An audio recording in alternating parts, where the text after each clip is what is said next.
Bienvenue sur So What, le magazine de l'entrepreneuriat au masculin et au féminin. Aujourd'hui, nous partons à la rencontre de Sylvie Hoareau, ex-chanteuse du groupe Brigitte.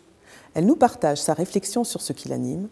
Passionnée et dotée d'une curiosité intellectuelle insatiable, sa quête d'aller vers l'inconnu est un réel levier de stimulation.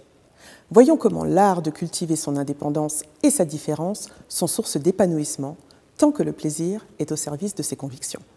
Moi, j'ai un garçon qui a 15 ans. Et il m'a dit, cette semaine ou la semaine dernière, je ne sais plus, il m'a dit « Tu penses trop à moi ?» Parce que j'avais fait un gâteau. Et dimanche. Et j'ai dit « Mais c'est normal, toute mère pense à ses enfants. C'est comme ça, je veux ton bien-être. Je te fais un gâteau, je n'avais pas fait de gâteau depuis le premier confinement, donc en même temps, c'était pas non plus dingue. » Et il m'a dit « Il faut que tu penses plus à toi, il faut que tu penses plus comme papa. » En fait, ce qu'il disait, c'est, pardon mon chéri, si tu écoutes cette interview, que papa, lui, il pense à lui. Il est moins tourné vers moi et tu devrais faire pareil. Je dis, tu trouves que je ne suis pas assez partie en tournée, que je me suis trop occupée de toi. Mais c'est intéressant quand même,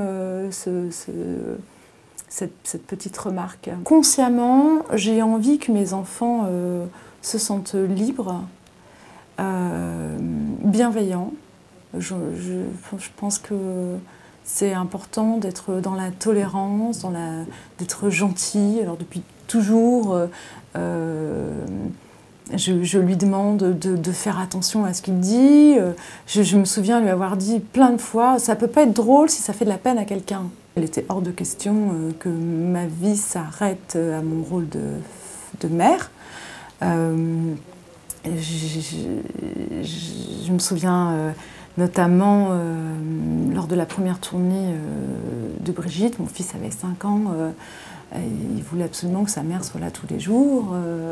Et je lui disais, qu'est-ce que tu veux que tu préfères une maman heureuse ou une maman heureuse et qui travaille, ou une maman qui ne travaille pas mais qui est très malheureuse de ne pas travailler. C'est bien de montrer qu'on peut, on peut travailler, on peut avoir une carrière et on peut essayer d'être présente, de faire au mieux pour ses enfants. C'est être artiste, c'est avoir des obstacles tous les jours. Tous les jours, on travaille, tous les jours, on a des doutes, tous les jours, on se demande pourquoi on fait ça, on se demande si on a bien fait, est-ce que ce qu'on a fait est bien ou pas, est-ce qu'on est dans un délire, c'est bien, c'est pas bien. Donc c'est compliqué et parfois on travaille une journée entière, on a l'impression qu'on n'a pas avancé. Parfois, on n'a pas envie de travailler, parfois, on n'a pas d'inspiration. Donc, c'est tous les jours des obstacles, le métier d'artiste. À l'époque de mon premier groupe, Vendetta, on se disait souvent, quand il y avait quelque chose qui ne marchait pas, pour se rassurer, on se disait toujours « il n'y a rien qui ne sert à rien ». Tout sert. Même une chanson qu'on va laisser tomber, même une partie de guitare qui finalement ne va pas, on a l'impression d'avoir perdu du temps, un texte qui n'aboutit pas, enfin je sais pas, un concert qui ne se fait pas, n'importe quoi, tout et n'importe quoi, tout sert parce qu'on apprend. On apprend, on se nourrit, on réfléchit, c'est ça qui est important, quoi. Comme beaucoup de filles, j'étais un peu garçon manqué, donc j'étais contente d'être avec des garçons.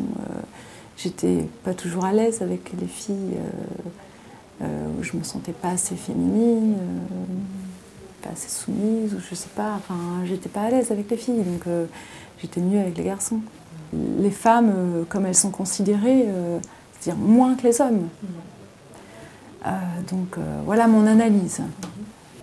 J'imagine qu'être une femme, n'importe qui se sent femme, qu'elle soit garçon manqué, féminine, féministe ou pas, si elle se sent femme, Elle se sent femme. Je veux dire, c'est quelque chose qui appartient à tout le monde, quoi. À n'importe qui. Si quelqu'un qui est né garçon se sent femme, s'il se sent femme, il se sent femme. Il n'y a pas à tortiller là-dessus. Personne peut décider à la place de quelqu'un d'autre s'il se sent femme ou pas, quoi. J'ai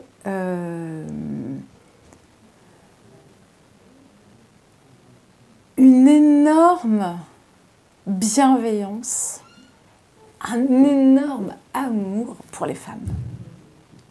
Parce que quand on sait, quand on comprend tout ce que les femmes traversent, la difficulté que c'est d'être une femme, on ne peut qu'être dans la tolérance et dans la générosité envers les femmes.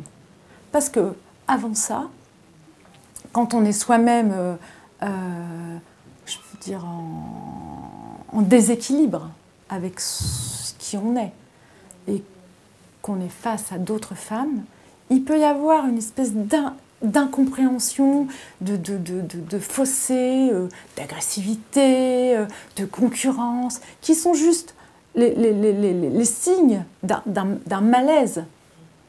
Mais quand une femme, je pense, s'est réconciliée avec elle-même et qu'elle est bien dans sa peau et dans sa tête, quand il y a eu cette réflexion, après, j'ai envie de dire, c'est facile, quoi.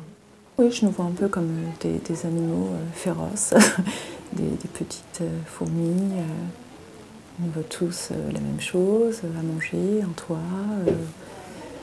être le plus fort. Il y a un truc un peu comme ça, quoi. Parfois, je nous vois comme juste des animaux, quoi. Des animaux qui peuvent être nocifs, mais... on devrait demander gentiment aux hommes l'égalité. C'est ça, en fait.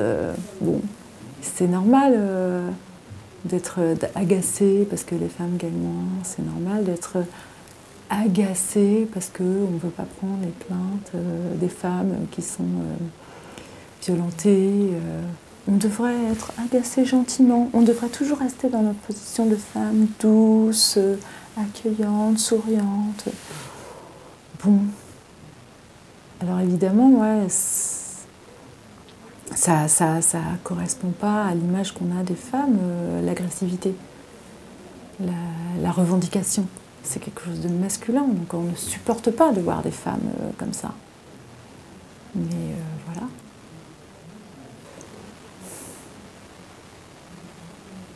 Moi, je regarde pas la télé déjà. Je pense que j'ai moins peur. On a moins peur quand on regarde pas la télé. Coluche disait, il suffirait que les gens n'achètent pas pour que ça ne marche pas. C'est simple, hein, les gars. Si vous en avez marre de toutes ces infos anxiogènes, ne les regardez pas. Enfin, et si personne ne les regarde, il y en aura beaucoup moins. Nous tous, on a envie de plus d'écologie, on a envie que ça se passe bien et pour les animaux et pour la nature. Et donc pour nous, on a tous envie, mais on ne sait pas comment faire. On a tous besoin de nos voitures, on a tous besoin d'électricité. Donc voilà. C'est compliqué, mais bon, non, il y a plein de bonne volonté aussi. Ouvrez-vous à plein de choses, quoi. Ce qui est difficile, je trouve, quand on est jeune, c'est de sortir de son cercle, de sa famille, ses amis.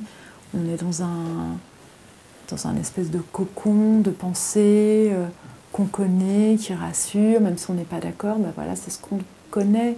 Et c'est difficile de réussir à sortir de ça, d'aller voir ailleurs, d'aller voir d'autres milieux, d'autres mondes, d'autres générations, d'autres cultures.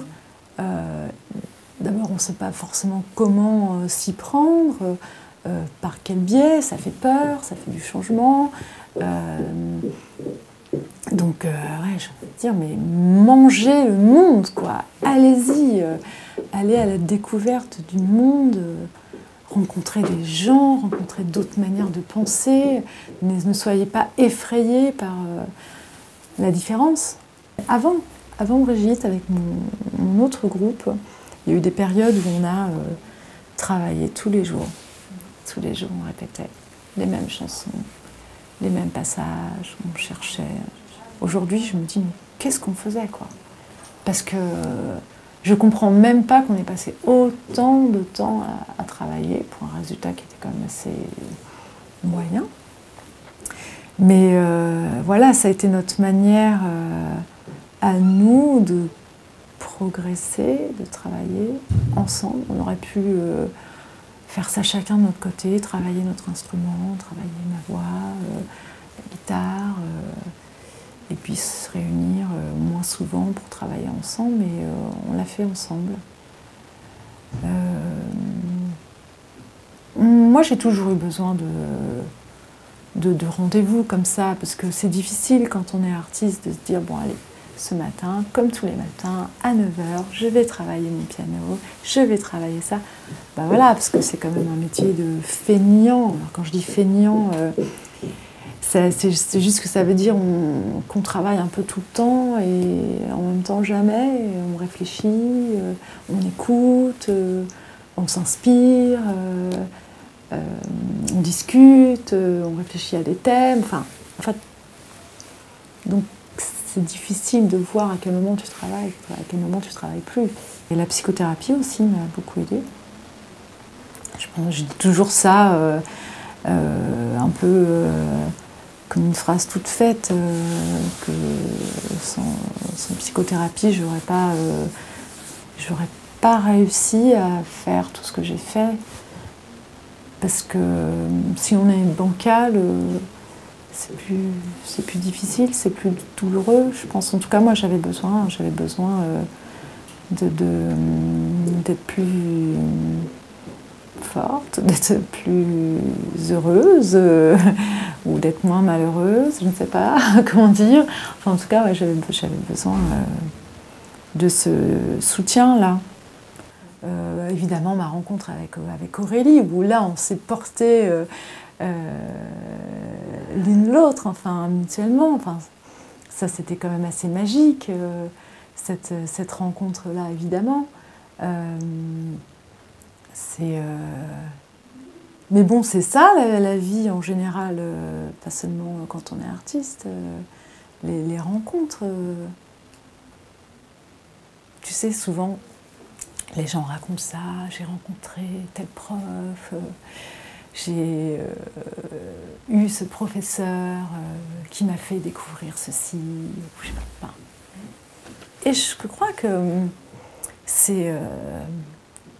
si souvent on parle de ça, c'est que vraiment, c'est important.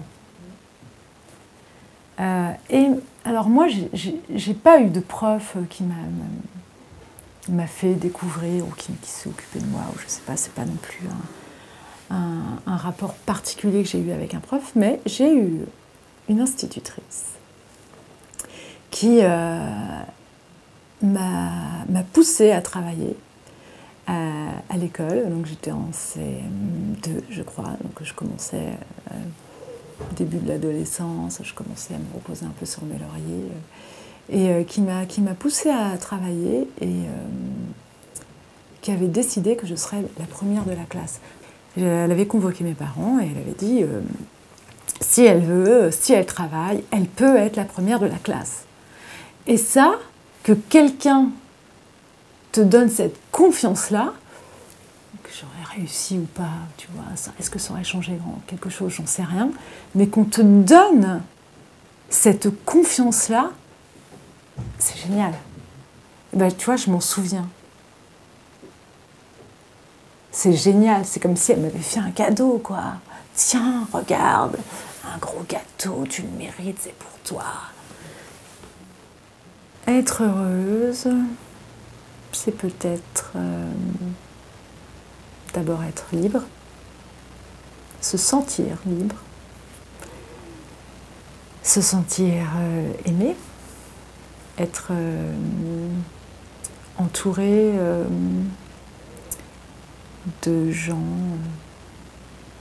qui m'aiment, qui me rendent heureuse.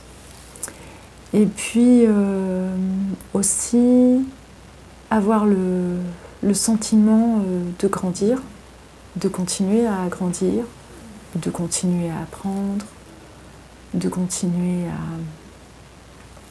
à progresser, je veux dire, individuellement, je veux dire, moi, la personne que je suis, avoir l'impression d'avancer. C'est pas mal, ouais. Oui. J'espère que cette interview vous a plu. Rendez-vous sur Ligne 68, likez, partagez, abonnez-vous. À très bientôt.